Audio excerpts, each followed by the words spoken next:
udah dengar belum siap kehilangan kan? Apa yang terbesit pertama kali? Terus siapa namanya Stefan Pasaribu? Tunggu, dari Bandung. Makanya gue bilang Pasaribu bukan dari Bandung. Iya. Dari Padang. Kok Padang sih? Sangat sedikit banget ya orang yang benar-benar ngerasa siap untuk kehilangan tuh dikit banget ya. Termasuk gue gitu. Tapi begitu diamprokin semua gitaris, basis, drummer, istri, gue takut gila. Kita sama-sama pernah merasakan. Oh gitu, lu juga? Buat bapakku sendiri. Oh iya. Pokoknya ngeliat dia di saat-saat terakhirnya itu sakit banget. Tisu ini mau nangis.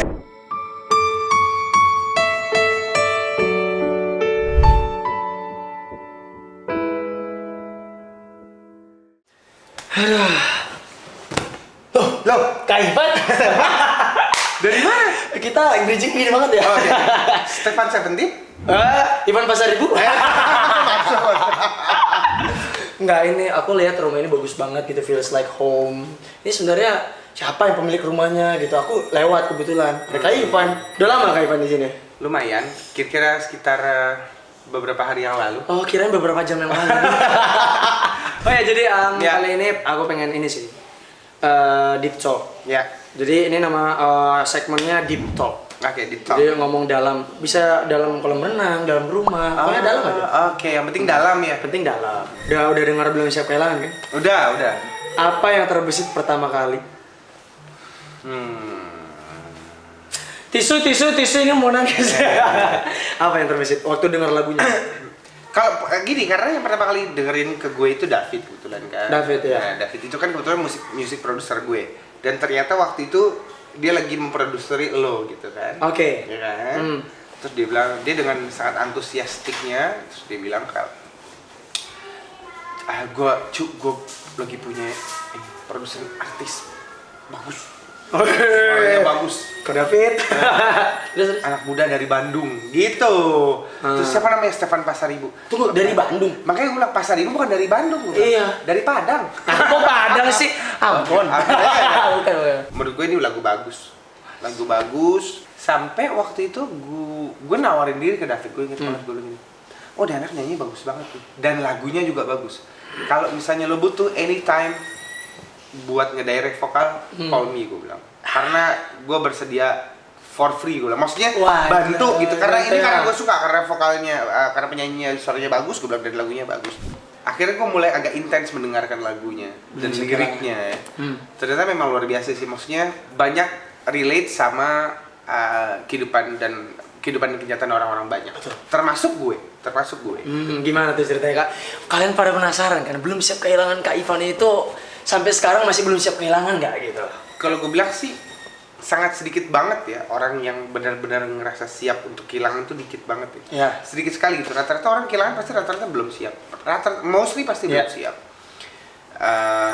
Termasuk gue gitu. Dan ya namanya kehilangan yang belum siap ya.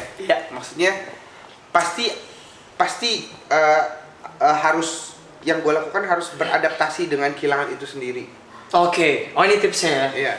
Jadi pasti harus beradaptasi karena kan tadi ada di liriknya, di lagu itu ada ya, Tuhan tolong mampukan aku untuk lupakan dirimu. Kok gue nangis ya dengar liriknya?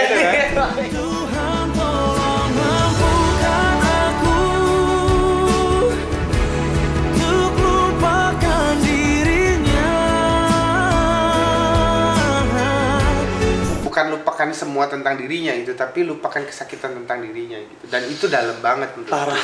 Gimana caranya menerima rasa sakit itu di hidup kita? Nah, itu sih yang memang tipsnya buat belajar move on-nya gitu. Karena susah kan ngelupain orang yang udah banyak kenangan dalam hidupnya. Iya, susah banget yang pasti. Kita sama-sama pernah merasakan. Oh gitu, lu juga? Buat bapakku sendiri. Oh iya, benar. 4-5 tahun yang lalu. 5 tahun yang lalu ya. Pokoknya ngeliat dia di saat-saat terakhirnya itu sakit banget. Oh iya. Dan lu belum siap kehilangan ini. Jadi gini, lucunya waktu aku di direct event, aku nyanyi dulu. Terus itu udah keluar dulu katanya. Coba siapa orang yang paling kamu kangenin gitu ya. Gue ingat bokap gue. Udah dapat nyanyi lagi.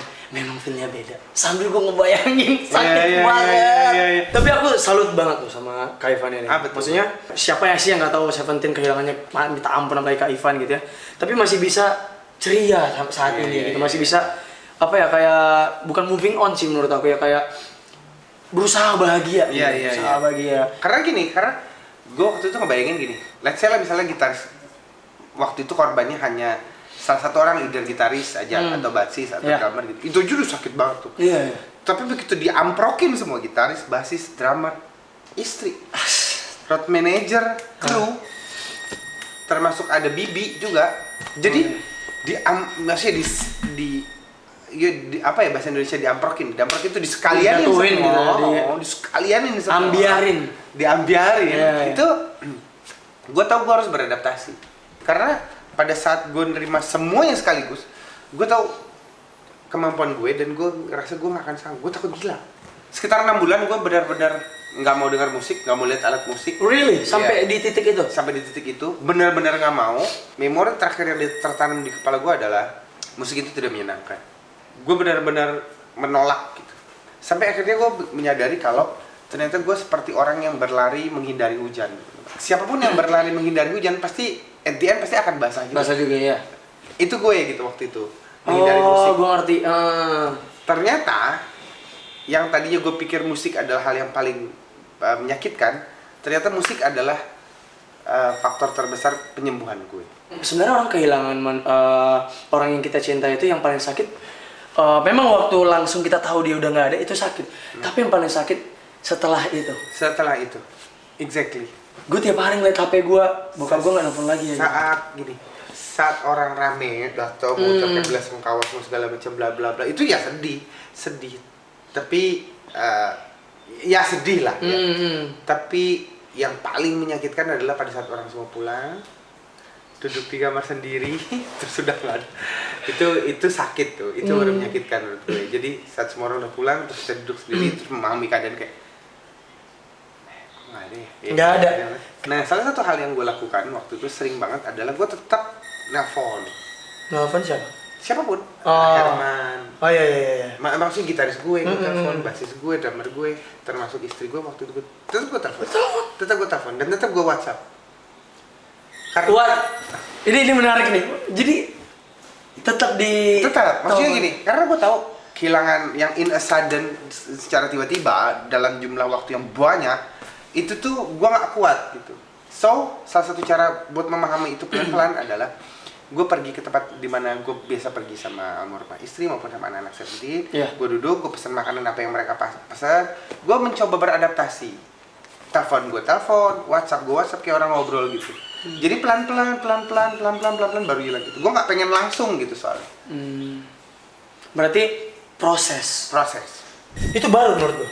Kayak masih ngechat, masih nelfon gitu, walaupun gak ada yang ngangkat karena karena waktu itu kan gue konsultasi sama psikolog ya. Iya, jadi dia bilang lakukan do whatever you wanna do. Lakukan apapun yang lo pengen lakukan, as long as itu menyenangkan dan menyamankan buat lo. Itu salah satu terapinya. Oke. Kalau gue sih waktu itu karena gue ngekos sendiri. Iya. Jadi abis bokap gue meninggal, gue seminggu kan itu ada penghiburan gitu, dari tetangga datang gitu. Masih kuat gitu kan. Waktu di kosan sendiri ngeliat HP, biasanya tiap malam nelfon, terus nggak ada, terus sakit banget, dan nggak bakal terganti sih siapapun. Gue itu tiap tahun suka banget bokap gue daftarin buat festivalnya nih. Dan itu tiba-tiba gue baru pulang sekolah tuh tiba-tiba kamu udah bapak daftarin ya? Apa ini gitu? Dari TK sampai SMA kelas 3 setiap berarti tahun. mensupport banget ya? Parah.